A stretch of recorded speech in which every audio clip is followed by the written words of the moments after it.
आगे नहीं बढ़े। क्यों नहीं बढ़े? हम उनको मानते हैं, हम उनका सम्मान करते हैं, हम उनको उनके विचारधारा को मानते हैं, तभी तो भारत रत्न की बात हुई, तभी दिया गया, इसीलिए दिया गया भाई।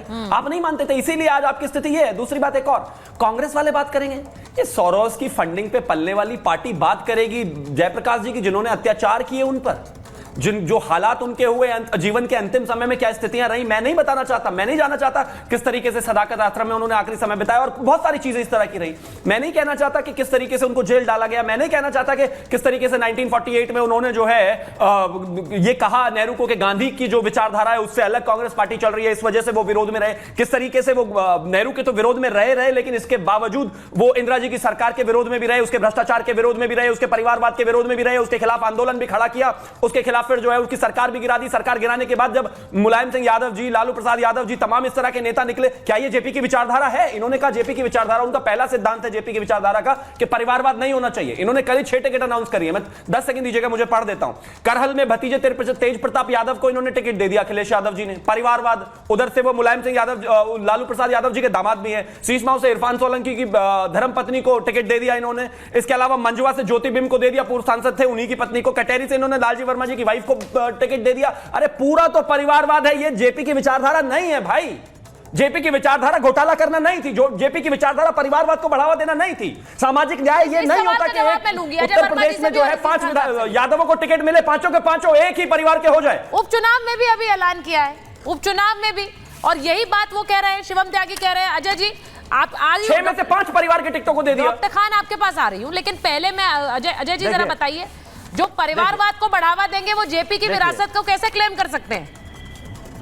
वो जेपी पर कैसे दावा ठोक सकते हैं? जेपी सिर्फ आपके थोड़े ही है, मैं उसी पर जा रहा हूं, नहीं है, पर इनके थोड़े ही है सिर्फ समाजवादी पार्टी के। ये बीजेपी वाले जब मुद्दों से भटक जाते हैं, चंदा लो धंधा लेने पार्टी वाली पार्टी अगर भ्रष्टाचार की बात ना करे, पूरे देश को पता है कि सुप्रीम कोर्ट ने शपथ मारा है। चंदे पे पलने वाले लोग प्रॉब्लम क्या है? चुप रहिए आप, अरे भाई सरकार गिराई थी इसीलिए। चंदेबाजों सुनो, मैं आपके बीच में नहीं बोला बेचे। अरे भाई क्या होता है? अरे भाई क्या होता है भाई? ये सोरोस से पैसा लेकर चुनाव लड़ रहे हैं, देश में एजेंडा फैला रहे हैं, देश में जातिवाद का जहर घोल रहे हैं, और यहाँ पर आकर हमें बता रहे हैं जेपी की विचारधारा। शर्मनाक है। तुम पूरा जीवन जब तक पार्टी रही, जब तक वो रहे, जब तक उनका विरोध करते रहे, आज जेपी की बात कर रहे हैं। अरे गजब बात हो गई। परिवार से बाहर निकला नहीं जाता, जेपी की बात करते हैं। भ्रष्टाचार से बार निकला नहीं जाता, जेपी की बात करते हैं। अरे ऐसे नहीं चलेगा भाई। जेपी को मानना है तो जेपी को मानिए, सिर्फ इस्तेमाल मत कीजिए। ये ऐसे प्रोपोगंडिस्ट, ऐसे अरे आप किसी के साथ भी नहीं करते भाई, आप करने लायक नहीं है, करेंगे कैसे बताइए? बेकार की बातें करते हैं आप। छोड़ो भाई, करने लगा क्या बेचैन हो गए? आप मुझसे नहीं करेंगे तो किससे करेंगे बताइए? अब आपके लिए क्या मैं डिबेट करने के लिए सोरोस के चेले लेकर आऊं? आपसे क्या होने? ठीक है, चंदे वाली पार्टी के आदमी हो। सुचेता जी ये वाले आरोप तो दोनों लगा, आप भी लगाएंगे वो भी लगाएंगे, लेकिन मुद्दे पर बात कर लेते हैं। वो सीधी उद्घाटन कर रहा हूं, आप क्लेम करते हैं क्या? कांग्रेस पार्टी क्लेम करती है? हमारे पास इटली से पैसा थोड़ी आता है ना, अमेरिका से आता। नहीं, ये मैं इनके बीच में नहीं बोला। हाँ ठीक है, मैं इनके बीच में नहीं बोला। जवाब दीजिए ना। ये जयप्रकाश नारायण की लेगेसी को आप लोग क्लेम तो नहीं करते हैं, ये तो आपके खिलाफ हमेशा एक हथियार की तरह इस्तेमाल किया ही जाता है। आप लोगों ने जेल में डाला, इमरजेंसी का समय देखा, तब बहुत सी पार्टियां निकली, उनमें नीतीश कुमार थे, लालू यादव थे, आज वो सब आपके साथ हैं, तो सवाल तो उठेंगे।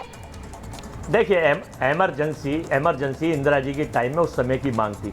मैं एक रहस्य उद्घाटन कर रहा हूं, उस समय की मांग, ईवीएम मशीनों मांग थी, कश्मीर में साथ नहीं दिया, और कश्मीर की जनता नहीं, समय की मांग थी, कश्मीर की जनता ने। अरे पूरे देश को जेल बना दिया, मीडिया को बंद कर दिया, देश में अखबार छपने बंद हो गए, पूरे देश के विपक्ष को जेल डाल दिया। कह रहे मांग थी, नहीं बुलवा लीजिए, टाइम पे ही बोलेंगे। बोलिए, लेकिन किसकी मांग थी? उनको अपना पॉइंट रखने दीजिए, उसके बाद सुचेरिता बोलिए। इमरजेंसी नहीं है, अब मैं बोल सकता हूं, अधिकार है मेरा बोलना।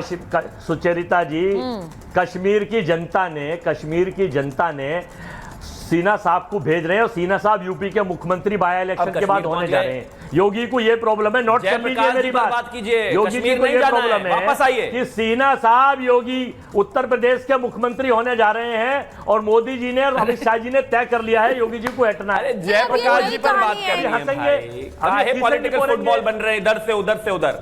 नहीं, एक मिनट बोलेंगे ये इस लायक। अच्छा ठीक है, अजय जी आप एक नई पॉलिटिकल थ्योरी दे रहे हैं, जरा एक बार सुनिए, मैं उसको जरा एक बार रिवर्ट करती हूँ।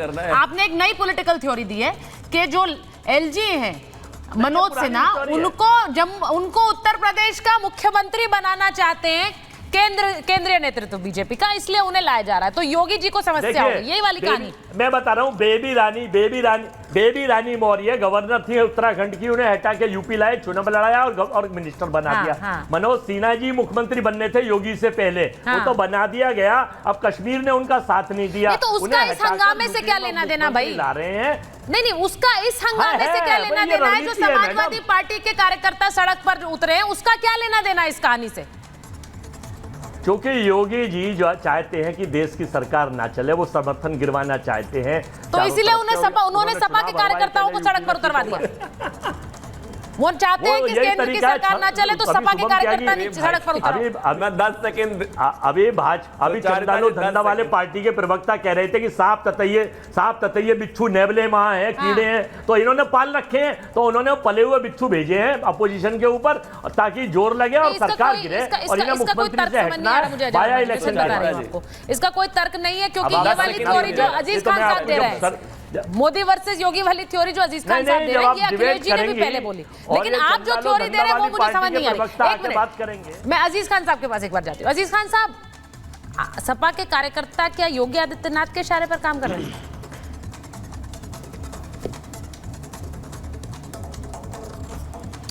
देखिए सुचेता जी, हाँ, सबसे पहली बात तो इस बात को समझिए कि आज का जो कार्यक्रम था वो बहुत ही आसान था, कुछ नहीं करना था, सिर्फ 10 मिनट का काम था, और जाते हमारे नेता वहां पे माल्यार्पण करते चले आते। ठीक है।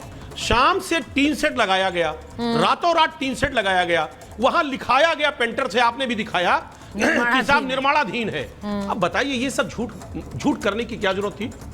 निर्माणाधीन लिखने की क्या जरूरत थी? काम चल रहा है। इस तरीके से जो ये तमाम लीपापोती है, तमाम तरीके का जो ढकने और छिपने का काम किया जा रहा है, ये मुझे लग रहा है वाकई में लोकतंत्र को कमजोर कर रहा है। क्या ये लोकतंत्र है या एक लोकतंत्र है? भाई क्यों नहीं कहेंगे? समाजवादी पार्टी ने उस काम को किया है तो हमारे नेता नहीं कहेंगे क्या? आखिर जेपीएनआईसी को किसने बनाया? जनता के पैसे से बनाया, तो जाहिर सी बात है हमारे नेता ने बनाया, तो समाजवादी। अच्छा, एक सेकंड शिवम, रातों रात करवाया गया ये क्या? वो नहीं चाहती कि जो भी। हाँ, नहीं, मैं आपकी ये बात इसलिए उठा रही हूँ क्योंकि मैंने शिवम से सवाल पहला यही पूछा। क्या रात में नहीं कराया गया? शिवम जी, ये सवाल मैंने पहला आपसे इसीलिए पूछा कि आपने बैठे बिठाए समाजवादी पार्टी को एक मुद्दा दे दिया। अगर वो जाते माल्यार्पण करके आते तो शायद खबर इतनी बड़ी बनती नहीं। आज सब जगह ये खबर इसीलिए चल रही है क्योंकि आपने दे दिया मुद्दा। ये कोई बात नहीं सुचारिता जी, बिल्कुल कोई बात नहीं। अखिलेश जी की जान से बढ़ के थोड़ी ना है कुछ, कोई बात नहीं। मैं तो कह रहा हूं भाई, हमें इनके नेता का सम्मान है। अब ये नहीं करना चाहते, विषय अलग है। मैं फिर से वही कहना चाहता हूं, हमें भी मुद्दा बनाने की आवश्यकता नहीं थी, बिल्कुल नहीं थी। अगर हमें 1% भी वहां पर ऐसा होता कि इस तरह की स्थितियां नहीं बनेंगी, हालत खराब हो सकती है, तो हम जाने से रोकेंगे। इस देश में इस तरह की चीजें पहले हो चुकी हैं। मैं फिर से कहना चाहता हूं कि इस तरह का पहले भी विषय बना है। अखिलेश जी को यहां पर राजनीतिक मैच्योरिटी दिखाते हुए सिर्फ इतना ही करना था कि ठीक है भाई, वो इस बारे में